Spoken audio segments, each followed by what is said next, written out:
ನಮಸ್ಕಾರ ಆತ್ಮೀಯರೇ, ಮನಸ್ಸಿನ ಸಂತೃಪ್ತಿಗೋಸ್ಕರವಾದರೂ ಒಳ್ಳೆಯ ಕೆಲಸ ಮಾಡುತ್ತಿರಬೇಕು. ಜನರು ಅದನ್ನು ಗುರುತಿಸುತ್ತಾರೆಯೋ ಅಥವಾ ಇಲ್ಲವೋ ಎಂಬುದರ ಕಡೆ ಗಮನ ಕೊಡಬಾರದು. ಏಕೆಂದರೆ ಜನರು ದೇವರಲ್ಲೂ ಸಹ ದೋಷವನ್ನು ಹುಡುಕುತ್ತಾರೆ. ಇನ್ನು ಮನುಷ್ಯ ಯಾವ ಲೆಕ್ಕ?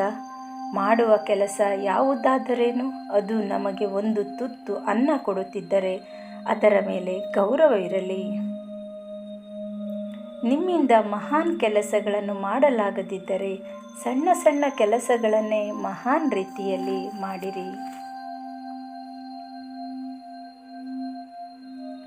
ಏನು ಮಾಡಬೇಕು ಅನ್ನೋದರ ಬಗ್ಗೆ ಕನಸು ಕಾಣಿ.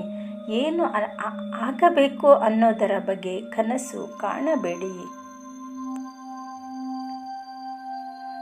ಏನಾದರೂ ಮಾತನಾಡುವಾಗ ಸ್ವಲ್ಪ ಯೋಚಿಸಿ ಮಾತನಾಡಿ. ಏಕೆಂದರೆ ನಿಮ್ಮ ಮಾತುಗಳು ಕೆಲವರ ನಗುವನ್ನೇ ಕೊಲ್ಲಬಹುದು.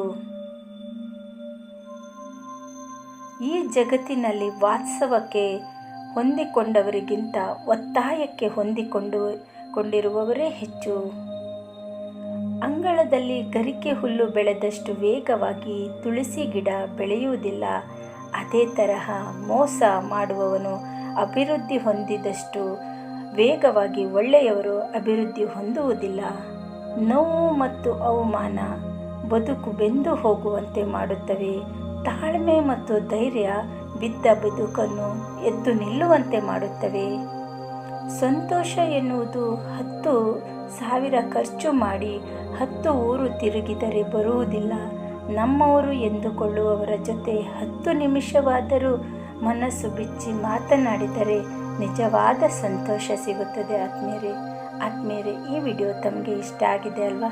ಇಷ್ಟ ಆಗಿದೆ ಅಂತ ತಿಳ್ಕೊಳ್ತೀನಿ. ಅದರಿಂದ ದಯಮಾಡಿ ಒಂದು ಲೈಕ್ ಕೊಡಿ, ಸಬ್ಸ್ಕ್ರೈಬ್ ಆಗಿ ಆತ್ಮೀಯರೇ. ನಿಮಗೆಲ್ಲರಿಗೂ ಕೂಡ ತುಂಬ ಒಳ್ಳೆಯದಾಗಲಿ. ಧನ್ಯವಾದಗಳು ಆತ್ಮೀಯರೇ, ಧನ್ಯವಾದಗಳು.